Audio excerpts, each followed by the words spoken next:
21장 42절에서 46절까지 보겠습니다. 42절에서 46절입니다. 예수께서 가라사대 너희가 성경에 건축자들의 버린 돌이 모퉁이의 머릿돌이 되었다니 이것은 주로 말미암아 된 것이요 우리 눈에 기이하도다 함을 읽어본 일이 없느냐. 그러므로 내가 너희에게 이르노니 하나님의 나라를 너희는 빼앗기고 그 나라에 열매 맺는 백성이 받으리라.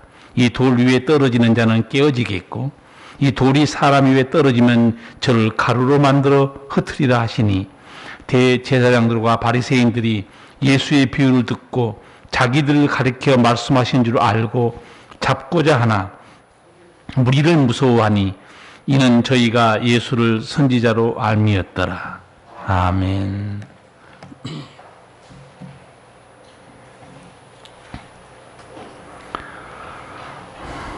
지금도 백두산이 폭발할 것인가 학자들이 염려하고 있어요. 근데 9세기에 이미 백두산이 엄청나게 폭발한 적이 있었습니다. 당시에는 이런 화산에 대한 과학적 지식이 전혀 없는 때였습니다. 백두산 인근의 나라가 발해였어요. 발해 사람들은 이 화산 폭발이 신의 노여움이다. 그렇게 믿었습니다. 그리고 백두산이 폭발한 거 보니까 발해 왕조의 국운이 이제 다 했다. 그렇게 생각한 겁니다. 9세기 때도 화산 폭발이 있었지만 21세기에도 화산 폭발이 있습니다. 최근에 인도네시아에서 엄청난 화산이 폭발했어요. 그 현지인들은 폭발을 어떻게 생각했는가? 화산이 폭발한 이유는 많은 여행객의 불량한 행위들과 퇴폐스러운 풍습 때문에 화산이 폭발한 것이다. 그리고 화산에서 남녀가 불경한 행동을 했기 때문에 신이 분노한 것이다. 9세기 사람들이나 첨단의 시대를 살고 있는 21세기 사람들이나 화산 폭발을 신의 노여움으로 생각하고 있습니다. 그러나 지금 과학자들은 과학적으로 설명합니다. 왜 화산 폭발이 일어나는지. 땅속에 있는 용암이 압력이 너무 세게 되면 분출해서 화산이 폭발한다고 과학적으로 설명해 줍니다. 화산 폭발뿐만 아닙니다. 천둥 번개치잖아요. 옛날 사람들은 이것도 신의 진노라고 생각했어요. 근데 지금은 천둥 번개를 과학적으로 쉽게 설명합니다. 자연과학이 발달하니까 우주의 신비, 자연의 섭리, 자연의 재해, 기후재앙들, 태풍도 천둥도 전부 과학적으로 설명해줘요. 근데 사실은 이 과학자들은 하나님이 창조한 우주의 신비를 이제 하나씩 파헤쳐 설명할 뿐입니다. 아직도 그 신비는 잘 몰라요. 과학자들이 많은 부분을 설명해 주지만 하나님의 신비, 예수님의 신비, 성령의 신비는 과학자들이 손을 못 댑니다. 설명해 줄 수가 없어요. 오직 성령과 말씀으로만 이 신비를 알 수 있을 뿐이에요. 영적인 세계 신비는 인간의 학문과 이성이 아닙니다. 우리 믿음이고 성령의 역사에 있어요. 하나님을 알고 싶으면 어떻게 해야 되는가? 하나님의 음성을 직접 들으면 됩니다. 예수님을 알고 싶으면 예수님의 음성을 직접 들으면 돼요. 성령을 알고 싶으면 성령을 체험하면 됩니다. 여러분 주변에 신앙에 대한 대화 중에서 하나님이 어떻고 예수님이 어떻고 천국이 어떻고 말하는 사람 많죠. 그 사람들 한 번도 하나님의 음성을 성경에서 읽어본 사람들이 아니에요. 성령을 체험한 적도 없는 사람들입니다. 무지한 이야기를 들을 필요가 없어요. 하나님을 알고 싶으면 하나님의 음성을 들어야 돼요. 오늘 예수님께서도 유대인들에게 내가 누군지 궁금하냐? 구약 성경을 예수님이 풀어주면서 내가 누군가에 대해 설명해 줍니다. 예수님 알고 싶으시면 예수님 음성을 직접 들으시면 돼요. 다 같이 42절 읽겠습니다. 예수께서 가라사대 너희가 성경에 건축자들의 버린 돌이 모퉁이의 머릿돌이 되었나니 이것은 주로 말미암아 된 것이요 우리 눈에 기이하도다 함을 읽어본 일이 없느냐? 성경 읽어본 적이 있냐 그 말이에요. 여러분들 요새 성경 많이 읽고 있죠. 근데 성경 읽고 난 다음에 더 큰 은혜는 기억이 나야 돼요. 읽었는데 전혀 기억이 안 나면 참 이게 답답할 노릇이에요. 너 성경 읽어봤냐 그 말이에요. 정말 유대인은 복받은 나라예요. 성경을 가지고 있어요. 전 세계에서 유일하게 유대인들은 구약 성경을 가지고 있습니다. 하나님의 음성을 들을 수 있는 그런 책을 가지고 있어요. 얼마나 복된 나라입니까? 예수님이 누구신가? 예수님이 30세 되기 전까지는 고향에서 부모님 섬기고 이렇게 살았죠. 목수일을 하면서. 근데 하나님의 때가 돼요. 30세 때 요단강에서 세례 받습니다. 누가 세례를 주는가? 마지막 선지자 세례 요한이 세례 주죠. 예수님과 세례 요한은 이종 사촌간이에요. 보면 같은 말에서 자랐을 거예요. 세례 요한이 세례 주면서 하는 말을 들어봐야 됩니다. 나도 그가 누군지 몰랐다고 그래요. 여러분 동네에서 자라면 그 사람이 누군지 압니까? 나도 그가 누군지 몰랐다는 거예요. 아니 알기는 알죠. 마리아 요셉의 아들. 근데 예수님의 정체를 세례 요한도 제대로 모르는 겁니다. 언제 세례 요한이 예수님의 정체를 알았는가? 세례 줄 때 비로소 압니다. 세례 줄 때 어떤 일이 일어났는가? 마태복음, 누가복음에 거기 세례 받는 광경이 기록되어 있죠. 누가복음 3장에 보면 성령이 형체로 비둘기같이 그의 위에 강림하시더니 하늘로서 소리가 나기를 너는 내 사랑하는 아들이라 내가 너를 기뻐하노라. 세례 요한이 물로 세례 주면서 드디어 예수님이 누군가 정체를 알아봅니다. 하나님 음성이 들리는 거예요. 내 사랑하는 아들이에요. 마리아 요셉의 육신의 자식이 아니고 하나님의 아들입니다. 예수님이 누군가 궁금해서 제자들이 질문을 많이 했어요. 그때 예수님이 제자들에게 설명해 준 말이 몇 개 있습니다. 나를 본 자는 아버지를 보았거늘 왜 아버지를 보여달라 하느냐? 또 하나 말씀은 나와 아버지는 하나이니라. 과연 예수님이 하나님이신가? 성경 몇 군데 소개해 드릴게요. 아, 예수님이 하나님이시구나. 하나님만이 할 수 있는 일을 예수님이 하십니다. 그게 어떤 사건인가? 중풍병자가 침상에 누운 채 예수님께로 이렇게 들려오죠. 예수님이 병든 자를 고쳐줄 때요, 이 중풍병자가 했던 말을 거의 한 적이 없어요. 중풍병자에게 뭐라고 말했는가? 소자야, 내 죄 사함을 받았느니라. 사람들이 속으로 숨거리죠.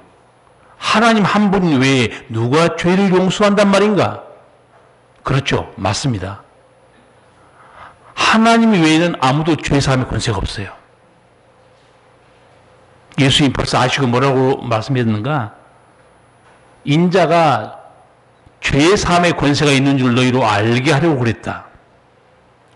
죄의 사함의 권세가 있는 예수님, 그러면 누구란 말이에요? 하나님이에요. 하나님만 할 수 있는 권세를 예수님이 똑같이 가지고 있습니다. 두 번째, 생명은 하나님의 주관이에요.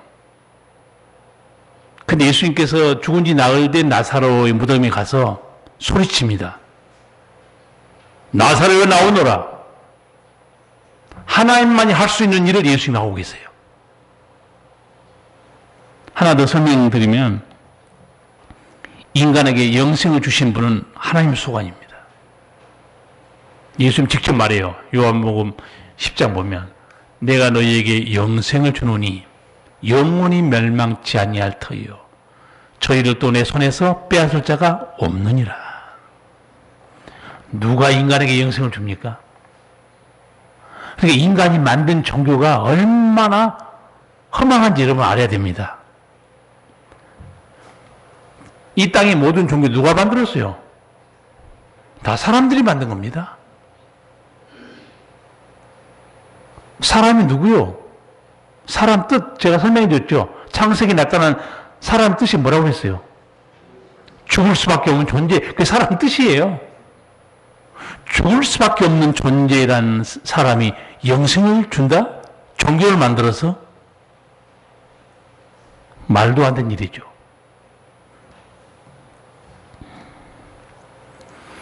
영생을 주신 분은 하나님이시고 예수님도 친히 영생을 우리에게 주셨어요. 자, 제가 몇 가지 소개했죠.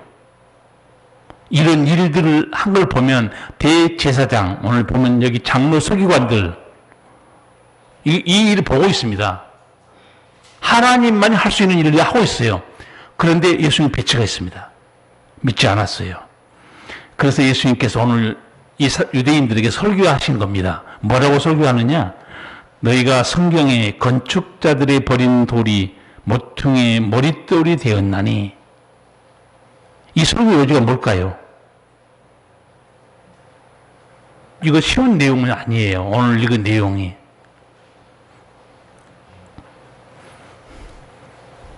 너희도 성경 잘 알고 있다고 자랑하고 있지? 혹시 이 성경 이런 구절 읽어본 적이 있냐? 이 내용이 우리가 새벽기도 이미 지나왔어요.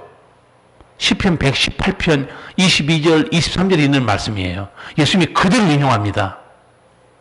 너 혹시 이 성경 읽어봤냐? 저도 여러분에게 설교할 때 종종 물어봐요. 답을 맞추라고 물어본 건 사실 아니에요. 제가 질문하면요, 성도들은 생각하게 돼 있습니다. 여러분, 설교를 할 때 예수님도 제자들과 주고받고 설교하거든요. 물어보고. 목사 혼자 묻지도 않고 계속 일방적으로 설교하면 성도들은 애들 말대로 멍 때리고 앉아 있어요. 딴 생각합니다. 그런데 질문하잖아요. 내가 저거 알고 있는가? 모르고 있는가? 저 말씀은 어디에 있는가? 생각하게 돼 있습니다. 예수님도 유대인들이 물어본 거예요. 성경 읽어봤니? 건축자들이 버린 돌이 집 모퉁이가 머릿돌이 되게 했다. 이 성경 혹시 읽어봤냐 그 말이에요. 율법사 서기관들이 말하자마자 바로 시편 118편 딱 떠올렸을 거예요. 그 사람들은 밥 먹고 하는 일이 그거니까. 어떤 분들은 저한테 그래요. 어떻게 목사님 머릿속에서는 성경이 그렇게 술술술술 나오세요. 막 신구하고 왔다 갔다 하면서. 그게 전문가입니다. 밥 먹고 성경만 연구하면 그렇게 돼 있어요.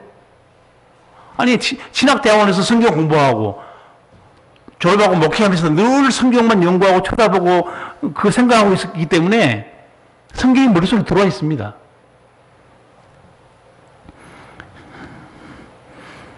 여러분, 여기 읽어보면요, 건축자들이 돌을 버렸다고 그랬죠. 건축자들이 버린 돌이, 나는 이 버렸다는 말을 듣고 깜짝 놀랐어요. 여러분, 버렸다는 거는요, 그냥 집어 던진 게 버린 거예요. 근데 원래 이 단어는 어떤 단어냐면, 원래 검사하다, 시험하다는 단어입니다. 버렸다는 단어가.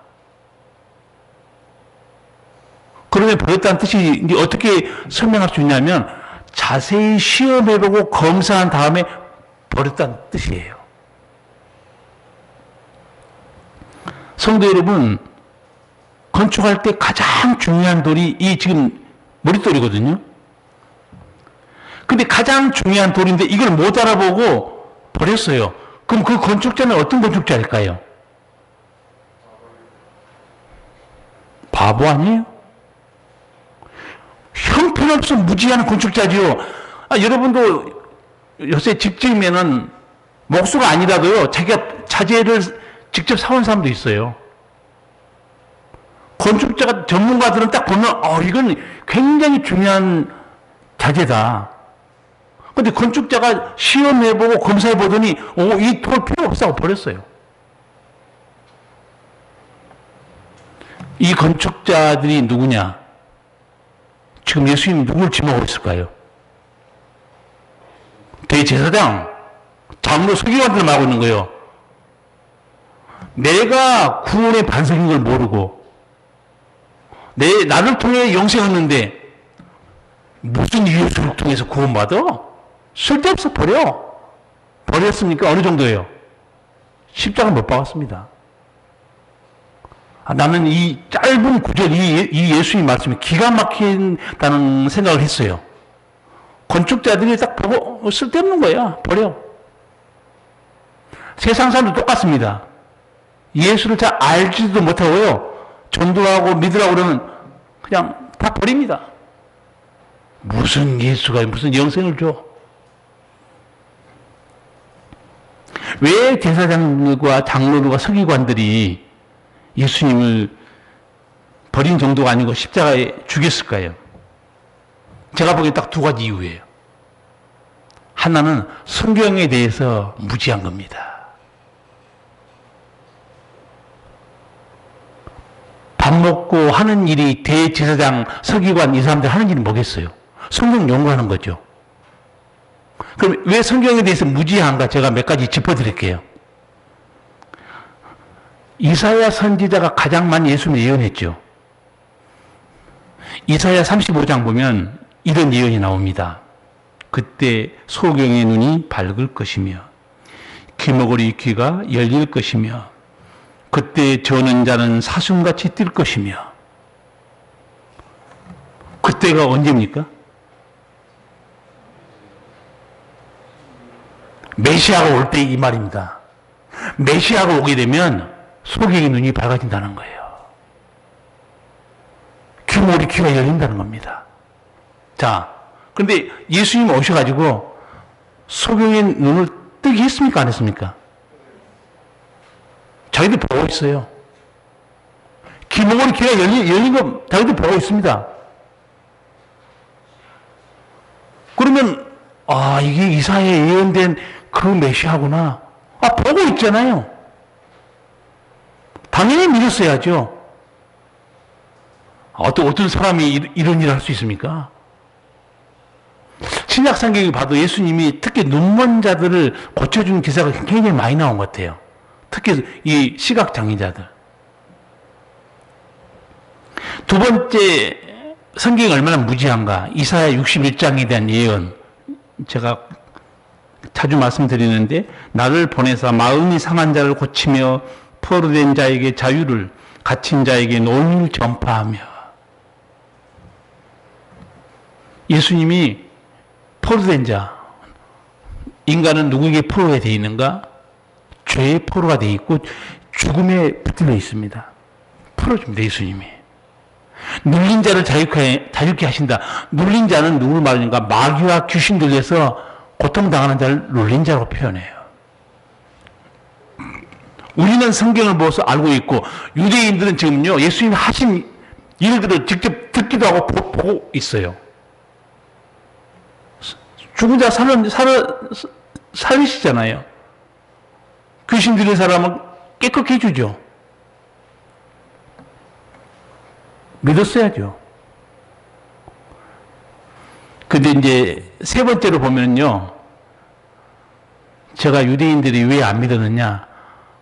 교만이고 선입관입니다.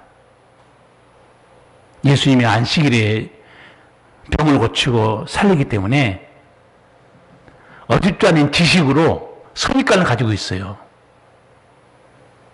아니, 안식일을 지키라고 그러는데 안식일 범하고 있지 않아? 저거는 불법을 행하고 있는 거지. 근데 예수님이 그 38년 된 병자 고쳐주면서 유대인들이 아마 꼼짝 못하고 고통스럽게 할 만한 대답을 한번 해줍니다. 왜 안식일에 병 고치냐 할 때. 그때 예수님이 뭐라고 그랬어요? 내 아버지께서 지금도 일하시니 나도 일한다는 거예요. 이거요, 머리 조금 좋은 유대인들 같으면요, 비수를 꽂는 말입니다. 내 아버지께서 지금도 일하시니 나도 일한다는 거예요. 원래 하나님이 창세기에 보시면 제7일 안식일에 쉬셨잖아요. 그런데 왜 지금 하나님이 쉬지 못하고 예수님도 쉬지 못하고 일하시는가? 자기 자식들이 귀신들이 있어요. 자기 자식들이 병들어 고통당하고 있어요. 어떻게 아버지가 손 놓고 가만히 있습니까? 여러분도 어렸을 때 애 키울 때 그런 경험이 있을 거예요. 근데 충구 목사도 얘기 들으니까 애들은 어렸을 때 경기를 가끔 하잖아요. 새벽 1~2시에 애가 경기에서 얼굴이 새파래지면서 발발발 떨어가지고 죽는 것처럼 되는데 자기가 너무 노래 자빠져가지고 애를 들쳐매고 응급실로 뛰어갔다고 그러더라고요. 그러니까 응급실로 뛰어가는데 애가 다시 깨어났어요. 애들은 경기를 많이 하면, 특히 애 처음 낳은 부모들은요, 정말 어떻게 할 줄 모릅니다. 무서워서. 자식이 죽어가는데 어떻게 아버지가 일 안 하시냐 그 말이에요. 예수님의 말씀에 정말 기가 막힌 진리들이 들어있습니다. 너희들 내가 지금 뭐하고 있는 거 보고 있지? 예수님이 오직 속이 터지면요, 이런 말씀도 있어요. 요한복음 10장 38절입니다. 내가 행하거든 나를 믿지 아니할지라도 그 일은 믿으라. 그러면 너희가 아버지께서 내 안에 계시고 내가 아버지 안에 있음을 깨달아 알리라. 나를 못 믿겠으면 뭘 믿으라고 그랬어요? 내가 하는 일은 믿으라는 거예요. 그러면 저 일은 하나님 안에 있으면 못한 일인데? 여러분, 아까 제가 언급했죠? 하나님 아니면 못한 일들 예수님도 하고 있다고 그랬죠? 내가 하는 일 보면 저 예수님은 하나님과 함께 계시고 저분이 하나님이실 거야. 알게 된다는 거예요. 그거를 아는 사람이 있었어요. 유대인 중에.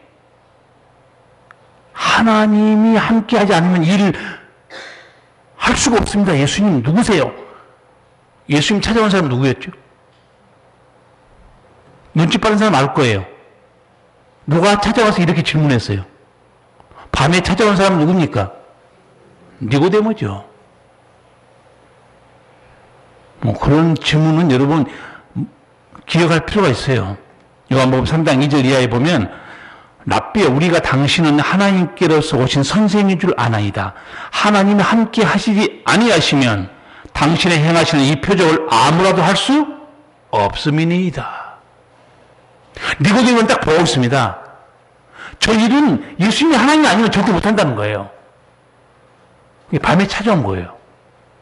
왜냐하면 자기는 공회원이잖아요. 신분이 높은 사람이 이단으로 지목된 예수를 찾아간다는 게 부끄럽게 생각되는 게 밤에 찾아와서 물어본 거예요. 내가 보니까 예수님이 하신 일들은 하나님이 함께 하지만 절대 못할 일들입니다. 다시 한번 물어볼까요? 하나님이 아니면 할 수 없는 예수님이 행한 일들이 아까 제가 뭐라고 언급했어요? 죽은 나사로를 살린 일입니다. 하나님만 할 수 있는 일이에요. 물로 포도주를 만드신 거 하나님만 할 수 있는 일이죠. 종북령자에게 죄사함 받았느니라 병 고쳐주죠. 하나님 할 수 있는 일이에요. 그러니까 예수님 아주 속이 터져서 이렇게 말씀했겠어요. 내가 누군지 의심스러우냐? 그러면 안 믿어도 괜찮은데 내가 하는 일을 보라는 거예요. 그러면 저분이 하나님이시구나. 저분은 하나님과 함께 계시는 걸 알게 될 것이다. 그래도 다행히 그 눈치챈 사람이 한 명 있었어요. 니고데모. 돌 때 대제사장 장로 서기관들이 예수님이 그리스도인지 알아보지 못한 거 여러분이 한번 찍어보세요. 뭐 때문에 못 알아본 것 같아요? 아까 하나는 성경이 무지했다고 그랬죠. 두 번째는 뭐 때문에 못 알아본 것 같아요?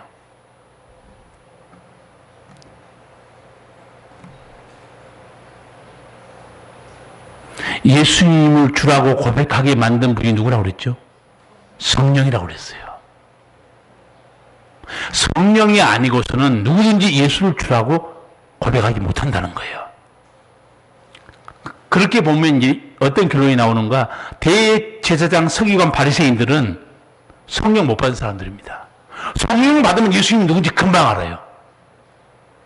하나님의 영이 함께 있으면 금방 합니다. 하나님께 창조한 영적 존재가 누구요? 천사와 귀신들이죠. 귀신도 예수님 단번에 알아봅니다. 성도 여러분, 건축 재료도 분별하지 못하고 집을 짓겠다고 그러면 그 집이 어떻게 될까요? 부실공사죠. 그 집 무너집니다. 여러분 아파트 무너진 거 보셨죠?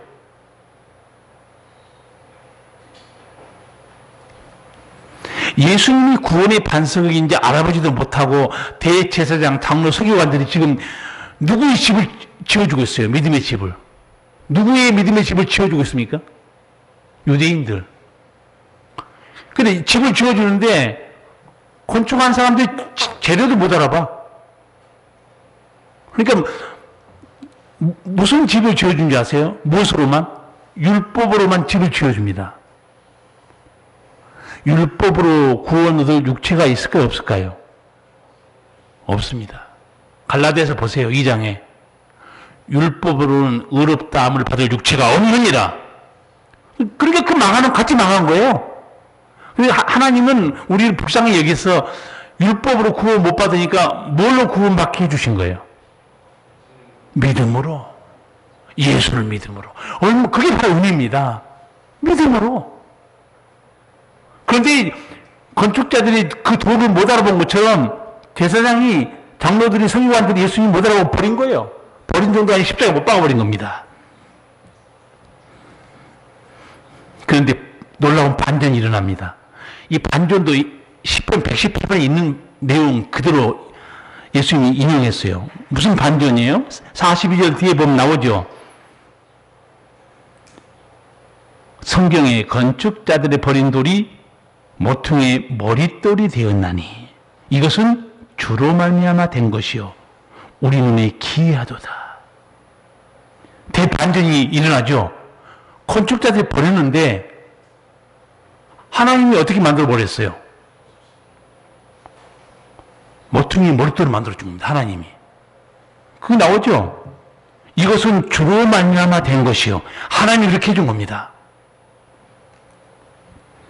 하나님께서 예수님을 버린 돌처럼 그렇게 이 땅에 사실 보낸 거예요. 버린 돌처럼 그렇게 보낸 내용이 이사야 53장에 있습니다. 제가 가끔 말씀드리죠. 예수님의 모습이 너무 초라하고 볼품이 없어요. 사람들이 그러니까 무시했어요. 몇 절만 읽어드릴게요. 그는 주 앞에서 자라나기를 연한 순 같고 마른 땅에서 나온 줄기 같아서 고운 모양도 없고 풍채도 없은즉 우리 보기에 흠모할 만한 아름다운 것이 없도다. 우리도 그를 귀히 여기지 아니하였도다. 진짜 건축자들이 버린 돌처럼 그렇게 별 볼이 없도록 초라하게 예수님을 하나님 보내셨습니다. 저는 이 구절을 보면서 속으로 안타까운 게 하나 있었어요. 옛날에 지금이나 그림 잘 그린 사람 있죠. 그 그림 잘 그린 사람 다 있거든, 시대마다. 그 스케치 잘한 사람이 모세의 얼굴을 이렇게 그려놓은 거 있거나, 다윗왕을 그려놓은 게 있거나 또 예수님을 그려놓은 그림이 있으면 나는 내 그게 궁금해 죽겠어요. 그러면 실제로 볼 수 있잖아요. 아마 그러면 그거 서로 가지려고 전쟁이 일어날 거예요. 근데 왜 유대 쪽에서는 조각이나 이런 미술, 이렇게 그림 같은 게 별로 안 나온 이유가 뭐냐면 십계명 때문에 그런 것 같아요. 십계명이 어떤 게 있어요? 우상을 만들지 말라는 거예요. 조각하지 말라는 거예요. 형상을 만들지 말라는 거예요. 저는 그것 때문에 유대인들이 조각이나 이런 그림도 안 남겼지 않았을까?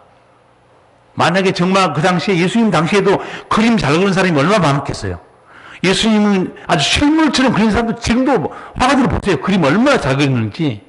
우리 교회도 화가 한 분 계시는데 그거 예수님 그대로 그려가지고 그거 전해줬으면 보나 안 보나 예수님이 어떻게 생겼을까요? 이사야 53장 보면 고운 모양도 없죠. 풍채도 없죠. 우리도 그러잖아요. 뭐 사람 예물을 딱 보는 순간에 벌써 보기에 깨지지 않는 속을 어떻게 해요? 거의 깔아뭉깁니다. 개무시해요. 근데 겉모습도 아주 분실을 하고 뭐가 있어 보이면 어떻게 해요? 괜찮게 평가합니다. 그러니까 예수님의 예모도 이렇고 그렇게 초라한 모습으로 다니면서 선교하고 병 고치고 우리 눈에도 흠모할 만한 게 없는 거예요. 우리도 그걸 멸시했다는 거예요. 그런데 하나님께서 어떻게 했는가? 예수님을 모퉁이 머릿돌, 구원의 반석으로 만들어버립니다. 그 구원의 반석으로 만든 사건이 뭐냐면 바로 예수님의 부활입니다. 예수님이 죽은 자 가운데 부활해요. 사망을 이기시고. 오순절날 성령 받은 베드로가 설교한 거 들어보세요. 천하 인간에게 구원받을 만한 이름을 우리에게 준 적이 없다는 거예요. 예수밖에. 예수님을 대적하고 교회를 없애버리려고 했던 사도 바울도 여러분 빌립보서 2장 보면요.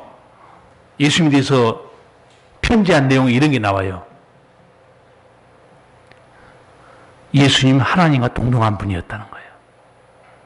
그런데 우리 죄 때문에 인간의 육신을 입고 십자가에 죽기까지 복종했다는 거예요. 나중에 어떻게 합니까? 하나님이 그를 지극히 높여 모든 무릎을 예수의 무릎 아래 꿇게 해버렸다는 거예요. 주와 그리스도가 되겠다는 거죠. 이게 하나님이 하신 놀라운 반전입니다. 하나님께서 예수님을 구세주 그리스도가 되게 했는데 이 일이 사람들 눈에 어떻게 비춰졌는가? 42절에 이런 그 구절이 있습니다. 우리 눈에 기이하도다. 이 기이하다는 말이요. 불가사의하다, 믿을 수 없다, 경이롭다는 말입니다. 그러니까 하나님께서 하신 일이 너무너무 불가사의하고 경이롭다는 거예요. 제가 성경을 쭉 지나가면서 여러분에게 하나님께서 행하신 불가사의한 일을 몇 가지만 딱 제가 요약 정리해 드릴게요. 첫 번째, 어떤 사건이냐? 하나님이 말씀으로 천지를 그것도 무에서 창조해냅니다. 말이 안 되는 일이에요? 말이 안 되는 게 아니고 불가사의한 일입니다. 경이로운 일이에요. 두 번째, 전능하신 하나님이 인간의 육신을 입고 이 세상에 찾아오셨다? 신비롭고 경이로운 일입니다. 우리 눈에 기이한 일이에요. 어떻게 한 아기가 예수님이 전능하신 하나님이신가? 경이로운 일입니다. 세 번째, 더 경이로운 일이 있습니다. 하나님이신 예수님이 십자가에 죽는다? 그것도 신이 인간에 의해서 죽임을 당한다? 경이로운 일이죠. 우리 눈에 기이하도다. 믿을 수 없는 사건이에요. 신이 인간을 죽인 건 이해가 돼요. 인간이 신을 죽인 겁니다. 인간이 하나님이신 예수님을 죽인 거예요. 근데 죽으셨어요. 우리 눈에 기이하도다. 여러분, 성경 자체가 신비입니다, 여러분. 네 번째, 영원히 지옥불에 떨어질 이 죄인들이 죄를 회개하고 예수 믿는 것, 그 때문에 영생을 얻는다? 기이한 일입니다, 여러분. 무덤덤하고 익숙하게 생각하면 오산이에요. 흙으로 돌아갈 인간이 영원한 생명을 얻는다? 기이한 일입니다.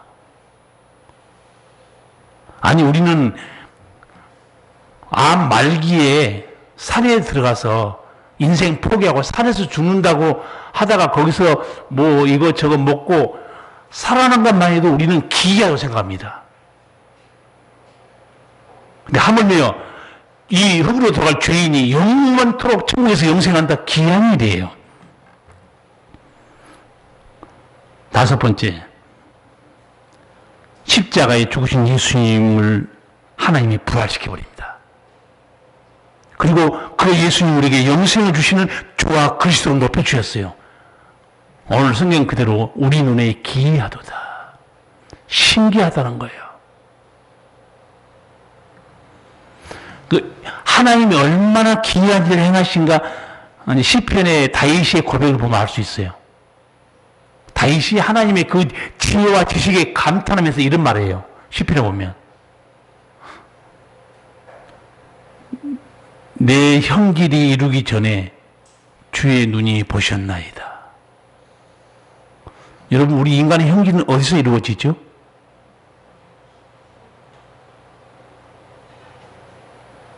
인간의 형질이 어디서 이루어져요? 어머니 뱃속에서 이루어지죠.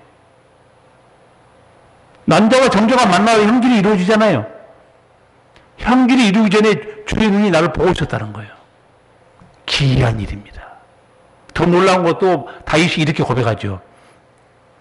내 인생을 아직도 살지도 않았는데 내 인생 사는 날이 이미 주의 책에 기록되어 있습니다. 그러니까 표현이 달라요. 예수 안 믿는 사람은 무슨 헛소리냐, 뭐 말도 안 되는 소리냐 이렇게 말하고, 성령 받은 사람들은 어떻게 말하는가? 우리 눈에 기이하더라. 경이로운 일이란 거예요. 불가사의한 일이다. 하나님 누군지 아는 사람만 그렇게 고백하는 거죠.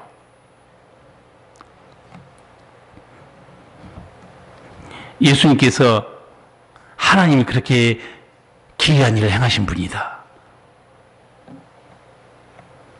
유대인들에게 한마디 더 합니다. 나를 버린 자들은 어떻게 되는가 알려줄까? 예수님이 이렇게 설교합니다. 43절, 44절은 같이 읽겠습니다. 그러므로 내가 너희에게 이르노니 하나님의 나라를 너희는 빼앗기고 그 나라에 열매 맺는 백성이 받으리라. 이 돌 위에 떨어지는 자는 깨어지겠고 이 돌이 사람 위에 떨어지면 저를 가루로 만들어 흩으리라 하시니. 아멘. 이제부터 좀 무서운 말씀이 이제 나옵니다. 나를 버리는 자는 하나님 나라를 빼앗긴다는 거예요. 이게 무슨 말씀일까요? 하나님 나라를 빼앗긴다는 게 무슨 말일까요? 하나님 나라 은총을 빼앗긴다는 뜻입니다. 그러면 이것도 제가 정리해 드릴게요. 예수님이 이 땅에 오셔서 주시는 하나님 나라 은총이 뭐였죠? 병든 자의 치유, 죽은 자가 다시 살아나는 거, 하나님 나라 은총이에요. 죄인이 영생 얻는 거, 천국에서 영생 복락 누리는 거, 하나님 나라 은총입니다. 마귀와 귀신의 저주에서 풀려나는 거, 예수님 주신 은총이에요. 이제 내가 혼자 살았는데 이 세상 살아가는 동안 예수님 나의 선한 목자가 되신 거, 하나님 나라 은총이에요. 여러분이 기도와 믿음으로 살아가죠? 기도와 믿음 때문에 하나님께 모든 약속을 받고 살아갑니다. 하나님 나라 은총이에요. 너희는 이 은총을 빼앗긴다는 거예요. 딱 한 가지 때문에. 뭐 때문에 이 은총을 빼앗긴다는 거예요? 나를 버렸으므로. 나를 버렸으므로 빼앗긴다는 거예요. 그럼 누가 이런 은총을 누리죠? 그 뒤에 예수님이 이렇게 말하죠. 그 나라 열매 맺는 백성이 받으리라. 아브라함 자손, 혈통, 가문, 그 소리 치지 말라는 거예요. 요새 우리로 말하면, 농담으로 말하면 이런 거죠. 모태신앙. 믿음의 집안에서 태어났다고. 우리 아버지가 목사라고. 우리 집사람이 권사님이라고. 꿈 깨란 얘기예요. 그 나라, 하나님 나라 은총은 그 나라 열매 맺는 백성이 누린다는 거예요. 그 열매 맺는다는 게 무슨 말일까요? 어떤 열매를 말하죠? 회개의 열매예요. 두 번째, 믿음의 열매입니다. 믿고 회개한 자는 하나님 나라 은총을 다 누릴 수 있다는 거예요. 여러분, 같은 유대인이지만 바리새인들에게 멸시받는 사람들이 누구였죠? 세리, 창녀, 죄인들이었죠. 예수님은요, 이 사람들이 오히려 열매 맺고 있다고 그렇게 말해요. 앞에 31절을 중간에 제가 한번 읽어드릴게요. 31절 앞에 중간에 보면 예수님이 이렇게 말해요. 내가 진실로 너희에게 이르노니 세리들과 창기들이 너희보다 먼저 하나님의 나라에 들어가리라. 정말 충격적인 얘기입니다. 제사장, 장로, 바리새인, 서기관들이 우리는 아브라함의 자손이고 우리는 천국 백성이야, 택한 백성이야, 선민이야 이렇게 생각했는데 예수님은 누가 먼저 들어간다고 그랬어요? 세리와 창기들이 너희보다 먼저 천국 들어간다는 거예요. 너희는 어떻게 된다고 그랬어요? 너희는 오늘 예수님 말씀했죠? 43절에 너희는 그 나라를 빼앗기고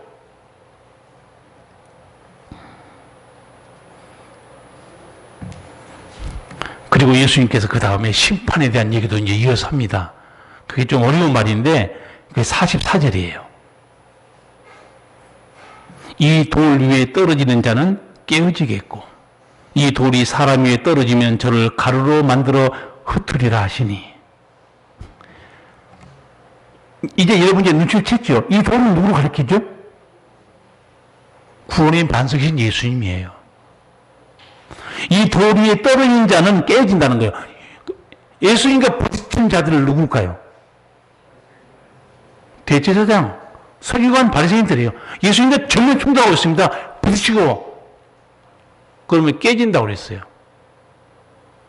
여러분, 우리 속담에 그런 거 있죠. 계란으로 바위 친단 말이 있죠. 계란으로 수백 개 쳐보세요. 바위는 끄떡도 않습니다. 여러분, 인간이 하나님과 부딪힌다? 누가 깨질까요? 너무 쉬운 말이에요. 예수님, 요새 말로 하면, 속된 말로 하면 예수님과 맞짱 뜨면요, 너가 죽는다 그 말이에요. 예수님과 만약에 덤벼들면 너가 죽는 걸 알고 있으라 그 말이에요. 당연히 죽지요. 예수님이 구원의 은총을 예수님이 가지고 계시는데 그 예수님과 대적하고 싸우면은 그 인생 당연히 파멸을 당합니다. 그 인생 깨져요. 죄와 형벌의 저주와 고통을 예수님이 다 우리에게 은총을 베푸는데 그 예수님을 대적한다? 죄의 저주, 형벌에 깨지고 그 인생 망합니다. 또 예수님께서 이제 우리가 알지 못한 영적인 부분도 말씀해 줬죠. 너희들의 영혼이나 건강이나 재물이나 행복을 도둑질에 가는 자가 있다. 누구라고 그랬어요? 마귀라고 그랬죠. 그 마귀 권세를 누가 깨뜨려 버린 거예요? 예수님입니다. 그러니까 여러분이 예수님 품 안에 들어오면 원수 마귀가 여러분의 건강이나 행복이나 재물이나 영혼을 손을 못 댑니다. 예수님 날개 아래에 있기 때문에. 근데 예수님 안에 들어올 생각하고 예수님하고 딱 대적하니까 어떻게 돼요? 깨진다는 거예요. 그 인생이 깨져버립니다. 더 무서운 말이 뒤에 또 나와요. 이 돌이 사람 위에 떨어지면 저를 가루로 만들어 흩으리라. 돌이, 아까 예수님이라고 그랬죠. 돌이 사람에게 떨어졌다는 것은 뭘 말하는 줄 아세요? 이거 심판입니다. 이제는 끝장나버립니다. 가루가 됐어요. 아까는 깨졌기 때문에 그때는 회개하고 돌아오면 돼요. 가루가 됐다는 건 영원한 심판을 말하고 있어요. 여러분, 심판 후에 어떤 일이 벌어지죠? 여러분, 요한계시록 20장 보면 최후 심판 후에 그 다음에 벌어진 일이 뭡니까? 생명책에 이름이 기록된 자는 천국에 들어가고, 생명책에 이름이 기록되지 않는 자는 어디로 떨어집니까? 불못에 떨어집니다. 그러니까 예수님을 대적한 자는 지금 오늘 두 가지로 나오죠. 하나는 깨진 거, 두 번째는 가루가 된다는 것은 영원한 심판을 말해요. 그런 기회가 없습니다. 고린도 후서 5장 10절 보면 사도 바울이 이렇게 말해요. 우리가 다 반드시 그리스도의 심판대 앞에 드러나 각각 선악간에 그 몸으로 행한 것을 따라 받으려 함이라. 알고 보니까 예수님이 누구였어요? 구세주였지만 알고 보니까 예수님이 심판자예요. 제가 늘 쉽게 설명한 적이 있어요. 예수님은 언제까지만 우리 죄인의 구세주입니까? 재림하기 전까지예요. 재림하기 전까지만 예수님은 우리 죄인의 구세주입니다. 재림하면 예수님은 어떻게 될까요? 죄인의 심판주입니다. 그걸 아셔야 돼요. 성도 여러분, 오늘 예수님 설교 잘 들으셨죠? 요지가 뭡니까? 설교 들으셨는데. 뭘 건지고 가져가셔야 돼, 집에. 듣다 말다 집중 안 하면. 오늘 예수님 설교를, 여러분 예수님 설교를 제가 대신 해드린 거예요. 예수님 대신에 설교를. 더 쉽게 풀어가지고. 예수님 설교 요지가 뭐죠?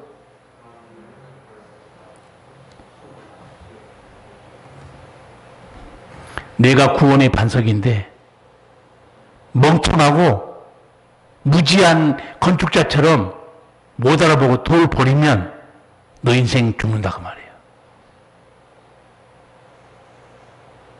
여러분, 건축한 사람이 제대로 된 건축자는 딱 재료고 말잖아요. 특히 인테리어 하는 거 보면요. 인테리어 하는 거 보면 어떤 재료를 쓰는가 금방 보면 알아요. 기술자들은.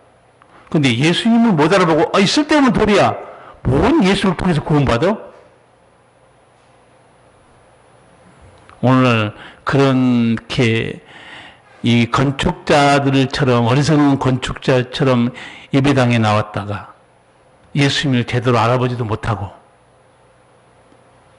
그리고 버리고 떠나간 사람들, 불쌍한 사람들 너무 많아요.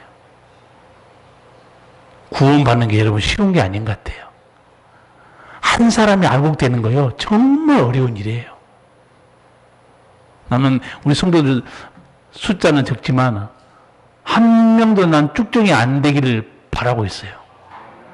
그래서 끊임없이 구원에 대한 말씀, 예수님에 대한 말씀을 예수님 대신 제가 설교해드린 거예요. 오늘도 예수님이 유대인들에게 설교했어요.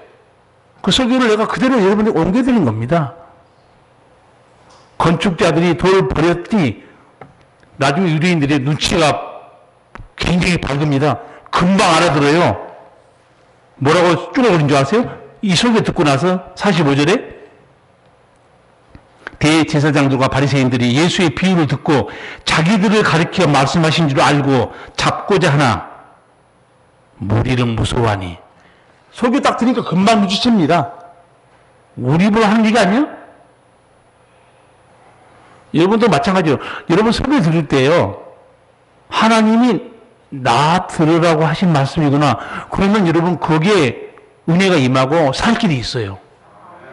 그렇죠? 여러분 제가 설교에 대해서 몇 번 강조했지만 설교는 목사의 강의는 듣는 게 아니에요. 착각하지 마세요. 여기 와서 여러분 정신 차리고 집중해서 하나님이 내게 주시는 음성이 뭐지?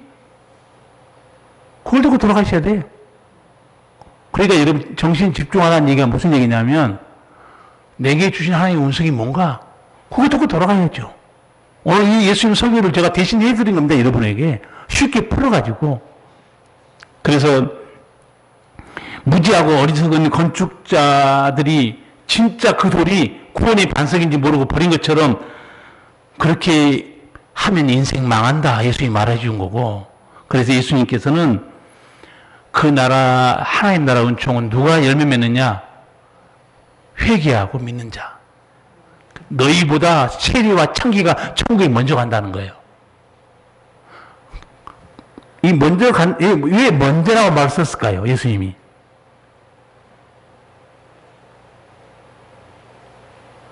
대제사장 서기관 바리새인들한테 세리와 창기가 너희보다 먼저 천국에 들어간다. 왜 예수님이 먼저라고 말했을까요? 예수님이 볼 때는요, 세리와 창기들은 이미 회개하고 믿고 있다 그 말이에요. 너희들은 예수님이 아직 확정적으로 말을 안 했어요. 이 대제사장 바리새인들은 천국에 갈 수 있고 못 갈 수도 있어요. 이 설교를 듣고 어떻게 하면 들어갈까요? 회개하면. 그래서 세리와 창기가 먼저 천국에 간다고 그렇게 강조한 이유는요, 예수님 딱 보시니까 세리와 창기들은 벌써 회개했어요.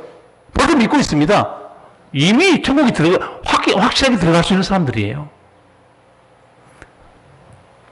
우리 교회 성도들 제가 이렇게 하나씩 살펴보면 조금, 저 사람은 조금 의심스럽다. 저 사람 걱정 안 해도 돼. 그게 다 눈에 들어옵니다. 그래서 신방 갈 때 특별히 더 많이 강조해요. 저분은 좀 믿음이 아직도 온전치 못하다. 목사의 눈에 그렇게 비치면 하나님 보실 때도 충분히 그럴 수 있어요. 여러분, 예수님을 더 깊이 알아가시고 이 은혜 베푸신 예수님과 승리하기를 바랍니다. 기도하시겠습니다. 살아계신 우리 아버지, 은혜를 감사합니다. 건축자들이 어리석고 무지하여 그 요긴한 구원의 반석을 버린 것처럼 유대인들이 줄을 버렸으나 우리 하나님께서는 십자가로 다시 살리시고 우리에게 영생을 주시는 구세주로 높이 세우셨습니다. 정말 주님이 하신 일은 기이하고 놀랍습니다. 주를 믿지 않은 사람들, 너희는 그 나라를 빼앗기고 그 나라는 열매 맺는 자들이 차지하게 될 것이다. 사랑하신 아버지 하나님, 우리 성도들이 생명의 말씀을 들을 때 주의 음성으로 듣고 믿음의 역사가 일어나고 사랑의 수고의 열매가 맺히고 소망의 인내 가운데 살아가는 놀라운 신령한 복을 넘치게 하여 주시옵소서. 예수님 이름으로 기도하옵나이다. 아멘. 찬송가 102장 1, 2절